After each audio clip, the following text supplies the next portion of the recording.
Olá a todos e a todas, estamos aqui para mais um FIS Talks Educação. E para quem não conhece o FIS Talks, quem está acessando aqui a gente pela primeira vez, esse é o espaço que a gente discute os eixos temáticos da iniciativa FIS. E a gente está aqui para falar sobre educação. E para esse programa a gente trouxe uma convidada muito especial, e ela é especial não só pela excelência que ela trabalha na assistência, não só pela excelência como educadora, mas porque ela é uma inovadora, é uma empreendedora, e todo inovador e todo empreendedor aqui no Brasil merece todo tipo de elogio, apoio e medalhas, porque a gente sabe quanto é que é difícil isso aqui. Então é um prazer muito grande estar recebendo a doutora Gisele Coelho, médica, neurocirurgiã, educadora e empreendedora. Gisele, muito obrigado por disponibilizar seu tempo aqui com a gente hoje. É um prazer muito grande ter você aqui. A Gisele, já conheço ela há um tempo. E eu queria começar esse bate-papo nosso, Gisele, com você, falando um pouquinho de você, da sua história, para quem está assistindo a gente aqui hoje. Olá, Cristiano, olá a todos. Muito obrigada pelo convite, é um prazer estar aqui participando dessa iniciativa tão interessante, poder compartilhar um pouquinho da história até aqui. Eu sou a Gisele, sou neurocirurgiã pediátrica, atualmente trabalho no Hospital Santa Marcelina, sou preceptora dos residentes em neurocirurgia pediátrica lá e sou neurocirurgiã também do Hospital Infantil Sabará. Em paralelo, eu sou também diretora científica do Instituto Eduxim e trabalho bastante com iniciativas educacionais em simulação. Vou contar um pouquinho da história de como surgiu a ideia de desenvolver um bebê simulador. O bebê simulador surgiu da minha necessidade durante a residência de desenvolver a habilidade neuroendoscópica. Neuroendoscopia é quando a gente usa o endoscópio no cérebro, dentro do ventrículo, para realizar alguns procedimentos, para tratamento de hidrocefalia, biópsia de tumores. E a minha primeira neuroendoscopia foi assistida com um preceptor e foi num bebê com uma anatomia completamente alterada. E o grande desafio é que quando a gente tem neuroendoscópio, a gente tem que coordenar o movimento da mão, o movimento dos olhos, porque você vai estar olhando para uma tela, então a projeção da tela, você tem que ter a noção tridimensional das estruturas em que você está navegando. A grande dificuldade é que essa criança tinha uma anatomia completamente distorcida, então a gente não tinha referência anatômica. Então, era o primeiro procedimento, embora assistido, eu não tinha treinado antes, eu não tinha experiência no manejo do instrumental, não havia possibilidade. Até o momento tinha alguns cursos em cadáver, mas que não expressavam a realidade, porque o ventrículo em cadáver ele fica endurecido, então não é possível a gente ter a noção e o treinamento adequado. Eu saí daquela cirurgia com uma ideia de desenvolver algo que eu pudesse treinar antes de realizar o procedimento num paciente real. Então eu desenhei um projeto com ventrículo dentro de uma caixa, inicialmente uma caixa, com todas as estruturas anatômicas, com as diferenças de espaço, as localizações exatamente iguais o que a gente veria num paciente. Quando eu retornei ao Brasil, essa ideia foi fora do Brasil, quando eu fiz um fellow em Roma, na Universidade Católica del Sacro Cuore, quando eu fiz um fellowship em neurocirurgia pediátrica lá. Quando eu voltei para o Brasil com o projeto escrito, eu conversei com o Dr. Ricardo Ramina, que era meu chefe na época, e mostrei a ideia para ele. Ele falou, olha, por que você não faz um modelo mesmo, um bebê, e coloca essas estruturas, tenta desenvolver essas estruturas de forma mais realística possível, num bebê de verdade, um bebê simulador, que tenha todas as estruturas anatômicas. Achei ótima ideia, e fui atrás da possibilidade de desenvolver. Então, nós desenvolvemos, e esse projeto, nós tivemos vários desafios no caminho. Apresentei para algumas universidades no Brasil, e claro que a gente esbarra com a questão custo, como desenvolver. É um projeto que a gente precisaria testar materiais, começar do zero, não tinha nenhuma referência literária, na literatura, assim, não tinha modelo pediátrico até o momento para treinar neurocirurgia. E fazendo um outro fellow, só que agora em planejamento pré-operatório na Universidade de Harvard, eu tive a honra de conhecer o professor Benjamin Worth. E quando eu o conheci, a gente conversou sobre projetos, ele queria saber como que eram as pesquisas no Brasil, o que eu estava desenvolvendo. Eu mostrei para ele essa ideia. Falei, olha, doutora, eu tenho essa ideia, o que o senhor acha? Meu primeiro sim veio de Harvard. Então, a partir daquele momento, ele pediu para que eu acreditasse e que ele me apoiaria cientificamente com tudo que precisasse. O professor Benjamin Whorf é um professor que faz uma diferença muito grande no mundo. Ele ensina a neuroendoscopia na África, né? Em Uganda ele desenvolveu um projeto sensacional durante 6 anos. Que legal. Ele treinou neurocirurgiões, então, de forma assistida, né? Ele operava as crianças e ensinava a neuroendoscopia para os neurocirurgiões de lá, no paciente real. Então ele falou, nossa, se você desenvolver algo que eu possa ensiná-los fora do paciente, fora do risco da cirurgia, seria sensacional. Então foi um apoio importantíssimo. A partir daquele sim, eu voltei novamente ao Brasil, depois desse mais um fellow, e aí trouxe a ideia já com a aprovação de lá, e o professor Manuel Jacobsen da USP e o professor Eberval Gadelha, eles adoraram a ideia e propuseram então, me fizeram um convite para realizar o doutorado aqui, com a orientação também do professor Benjamin Whorf, então foi a tese de doutorado.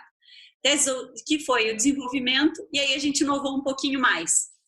A gente desenvolveu o modelo físico e o modelo virtual, porque entendendo que o modelo virtual ia facilitar o entendimento da visualização tridimensional, a gente juntou o melhor dos dois mundos.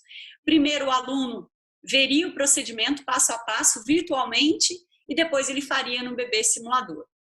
Nós desenvolvemos também com a ajuda de artistas plásticos brasileiros muito talentosos, a partir da impressão 3D, então a gente imprimia um paciente real. Então eu peguei um paciente, as imagens de um paciente meu de 6 meses com hidrocefalia. A gente imprimiu, fez a reconstrução tridimensional virtual, imprimimos e aí desenvolvemos os materiais para cada estrutura. Então, o ventrículo tinha a sensação, a consistência, a resistência de um ventrículo. Esse bebê tinha um tumor cerebral, ele sangrava. Então, o procedimento foi feito passo a passo, da mesma forma que ele acontece na vida real, inclusive com as estruturas sangrando, que é uma intercorrência que você tem que lidar durante esse procedimento, caso ela ocorra. Então, a gente conseguiu desenvolver um modelo físico muito próximo da realidade, inclusive, vou te contar rapidamente uma história interessante. A primeira vez que eu fui levar para o professor em Harvard para ele avaliar o modelo, era um bebê bem, estágio inicial, né, que era o primeiro desenvolvimento, só que eu já tinha pensado em desenvolvê-lo com uma interface radiológica. E ele já tinha, a gente poderia fazer uma tomografia nele que ele pareceria um bebê real.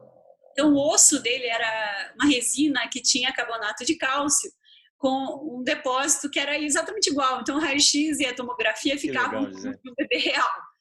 Só que eu coloquei o bebê na mala e fui para mostrar para o professor, desembarquei, e aí cheguei na imigração, fui convidada para uma salinha, porque eu tinha que prestar um depoimento sobre o que é aquela criança, um crânio de criança dentro de uma boneca que eu estava levando.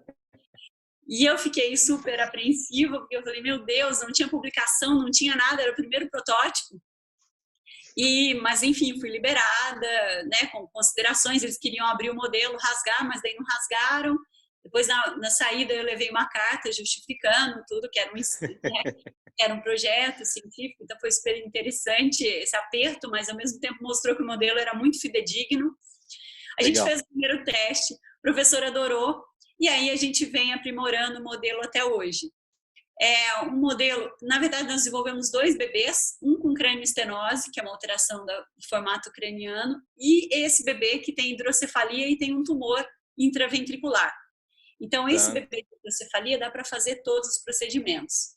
Terceiro, ventriculostomia endoscópica e fazer também a biópsia tumoral e realizar algumas vezes, né, quando a gente simula, coloca cenários, a coagulação também do plexo coroide. Então, é possível realizar todos os procedimentos neuroendoscópicos. Espetacular, Gisele. Espetacular. Muito bom mesmo. Foi legal, porque em 2014 foi capa da Child's Nervous System. Então, a gente foi a primeira capa foi inovador, porque a Childs é o jornal que representa todas as sociedades de neurocirurgia pediátrica, né, mundiais. Então, a gente foi capa por ser o primeiro simulador pediátrico em neurocirurgia para treinamento. E em 2015, a gente ganhou o prêmio Jovem Neurocirurgião pela World Federation. Foi o primeiro prêmio nacional. Eu acabei sendo a primeira mulher do mundo, mas é que a gente, né, nós somos poucas mulheres no meio neurocirúrgico, então foi realmente uma honra representar o Brasil com esse projeto. Não, espetacular. Muito legal a história. E até quando eu te apresentei, eu falei do convidado especial, porque é difícil a gente ter uma ideia e essa ideia sair do papel, virar uma realidade, a gente correr atrás disso. E curioso, né, que o seu primeiro sim foi fora aqui do Brasil. A gente sabe que o ecossistema de inovação aqui no Brasil ainda é muito incipiente. A gente ainda tem questões aí regulatórias, uma burocracia muito grande, algumas coisas. Mas eu queria que você falasse para a gente um pouquinho, Gisele, pensando na pessoa hoje, que está com uma ideia, quer tirar essa ideia do papel, acha que pode trazer um benefício legal para a educação e saúde, acha que pode trazer um impacto para o setor como um todo. Que dica você dá para essa pessoa? O que você acha que essa pessoa precisa? Qual o caminho das pedras que você pode passar para essa pessoa que está querendo fazer isso agora? Joia. Primeira coisa, acho que a primeira mensagem é não desistir. Os obstáculos vão ser inúmeros, né? Eu até esqueci de mencionar, mas igualmente importante, a doutora Neuci Zanon, que é uma professora, neurocirurgiã também, professora da Unifesp, que sempre me apoiou, né? E inclusive foi a pessoa que me estimulou a me inscrever no projeto que ganhou o prêmio no Jovem Neurocirurgião pela World Federation. Quer dizer, uma pessoa que acreditava no projeto. Para quem está começando agora, eu acho que a grande lição é não desistir. Nós vamos encontrar vários desafios, especialmente os econômicos, mas eu acredito muito, Cristiano, que quando a gente tem o respaldo científico, e aí está o caminho diferencial, e talvez o primeiro passo é uma via mais longa, mas ao mesmo tempo é a via mais sólida.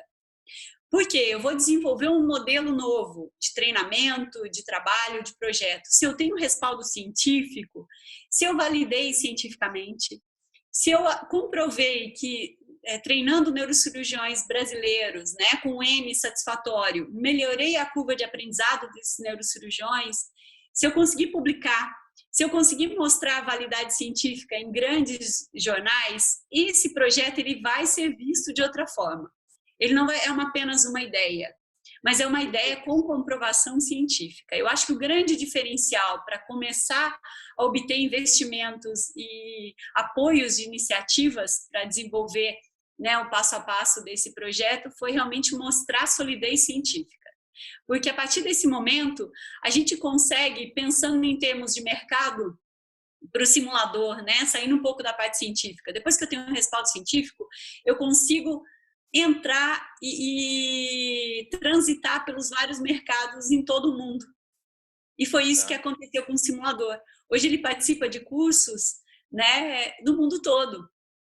E sem ter a desconfiança, sabe aquela desconfiança? Nossa, será que isso funciona? Será que isso não é só marketing? Sabe? Não. Foi feito passo a passo. A gente fez todo um trabalho de validar o simulador com os neurocirurgiões experts brasileiros, então eles deram um feedback. Depois dos experts brasileiros, nós convidamos experts internacionais, a gente levava em congresso, porque, né, verba reduzida, a gente fazia os eventos dentro dos congressos, porque estava todo mundo lá, então organizava, né, essa iniciativa e a gente conseguiu cientificamente fazer o passo a passo. Eu acho que essa é a mensagem que eu deixaria para quem está começando com uma ideia. Prove e comprove cientificamente antes. Não, muito legal. E faz todo sentido, né? Eu acho que você tem um projeto com mais musculatura, um projeto que já deixou de ser só uma ideia, já começou a ser testado em outros meios. Faz todo sentido para você buscar isso, porque a gente sempre escuta muito também que aqui no Brasil, independente de todas as dificuldades para o ecossistema de inovação, tem gente interessada em investir, tem gente interessada em participar disso. É muito comum escutar aqui, ó, não falta dinheiro, falta projeto. Então, se você já apresenta um projeto com embasamento científico, com pessoas sérias em volta, assim, é claro que você ganha um espaço muito grande. E aí, Gisele, eu queria te perguntar, só para a gente fechar essa primeira parte nossa, como é que foi essa transição do desenvolvimento, do mestrado, para começar a botar em prática a utilização do simulador? Foi difícil? E um pouco, né? Mas eu acho que a dificuldade maior foi a fase de comprovação científica, porque essa fase você faz sem nenhum respaldo, sem nenhum investimento. O investimento é seu, de tempo, de dinheiro, né? Então acaba nessa fase é a parte mais difícil que eu achei, né? Mas extremamente importante. Sem ela, eu tinha uma ideia que era meio um feeling de que precisava ser assim. Seria um produto de um mercado, de um país em desenvolvimento, né, que tem um potencial muito grande, mas eu precisava mostrar e as pessoas precisavam acreditar e ver que realmente funcionava. Então, o grande desafio foi esse inicial, porque esse período de validação realmente foi uma iniciativa nossa, né, minha, do doutora Neuci Zanon, dos outros professores que acreditavam. E depois a gente começou, depois que começaram as publicações, e aí vieram inúmeras, né? Graças a Deus a gente publicou todos os artigos em revistas muito conceituadas. Só esse ano, para você ter uma ideia, momento quarentena, já foram 6 publicações. Que legal. Até no Journal, né? E Journal of Neurosurgery, são revistas muito conceituadas. Então, a gente segue publicando porque esse é o caminho. Depois da publicação, é buscar parcerias com a iniciativa. E o que você colocou é muito verdade. Essa ideia de que existe um investimento, existe um investidor em busca de ideias, ela é muito real, né? Então, eu comecei a apresentar inicialmente para desenvolver o virtual. Então, eu tive reuniões com a Samsung, eles adoraram, então quiseram participar dessa iniciativa. Hoje eles participam ativamente de projetos, né? A gente desenvolve alguns projetos juntos, mas isso, acho que é mostrar para investidores a importância e como você pode colocar esse projeto, né? Trazendo para eles que já tem comprovação, já tem validade. Porque algumas perguntas eu acho que são importantes quando você desenvolve um projeto. Eu vou desenvolver um modelo. Quais as perguntas você faria para alguém que estivesse desenvolvendo, caso você quisesse investir? Essas perguntas é que você vai ter que responder. Então, se eu quisesse investir em alguém, eu ia perguntar, tá, mas quem garante que isso funciona? É a primeira pergunta. Né? Não adianta, a pessoa não te conhece, né? Você tem que provar de outras formas que o seu produto é válido. Muito bom, Gisele. Então, a gente já se termina a primeira parte do nosso bate-papo com a doutora Gisele Coelho. Quem quiser ficar atento aí com os novos vídeos, receber aí uma sinalização da segunda parte dessa conversa, entre no nosso canal do YouTube, canal da Iniciativa FIS, e acesse também o nosso site, www.fis.org.br. Até daqui a pouco.